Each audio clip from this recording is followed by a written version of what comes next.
So we're like a block away? Yeah. It's as close as we can get driving. So we layer up and walk. Oh yeah.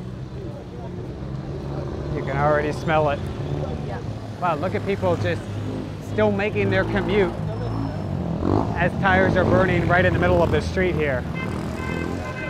No police barricade, no firefighters, most seemingly unfazed. These flames have been burning for several hours. Haiti has been engulfed in turmoil for years. We don't have a home to live in, we don't have food to eat. That's what they're shouting. Many here now fear their country is on the brink of exploding. Does it feel safe right now? No. It doesn't. No, doesn't say. My country is broken right now. These folks blame the current government and Prime Minister Ariel Henry, appointed following the assassination of President Jovenel Moïse in 2021. They want Henry to go, but he says he's not yet ready to step down. This as panicked street shootouts like this one have become a near daily occurrence. It's often a clash between police and the gangs, which have essentially taken Haiti hostage. They flaunt their weapons and wealth on TikTok, threatening police and basking in lawlessness. Many residents now living behind barricades. This is not the gangs doing this. This is the folks that live in these neighborhoods who are putting these up to prevent gangs from coming in and kidnapping, using whatever might stop or slow the kidnappers. Efforts to protect families and preserve innocence. That innocence shattered for others. This 14-year-old says he was recruited by a gang at 11. Tells me he's often forced to burn the bodies of those killed by other gang members. I want to change my way of life, he says, with a heavy look of shame. At an early morning food distribution, we meet dozens of women who have felt the wrath of gang violence. At times, we notice a lost stare in their eyes. All of them have been victims, so there's nobody here who has not been a victim. This woman's sister, shot and killed. This one's husband, burned alive inside their home. This woman tells us she was raped. She shows us the marks left behind. In recent months, gangs have seized more and more control over this country, including the roads leading to Port-au-Prince. Officials estimate that gangs now control as much as 80% of the capital. Even the U.S. Embassy and International Airport are mostly surrounded by rival gang territories. It's led the Haitian National Police to create an undercover unit. We go with them to the front lines. This unit actually goes into gang areas, looks for gang members, and fights them. The officers ask us not to reveal our exact location. And they tell us to work quickly, given we're standing exposed on a windy hillside. As police have described it to me, basically everything behind me is occupied by the gangs. It's under their control. There are homes all around us. We're standing on the foundation of one home that had been abandoned.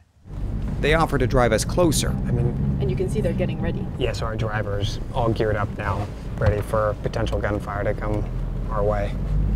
Stay away from the windows as we come in here.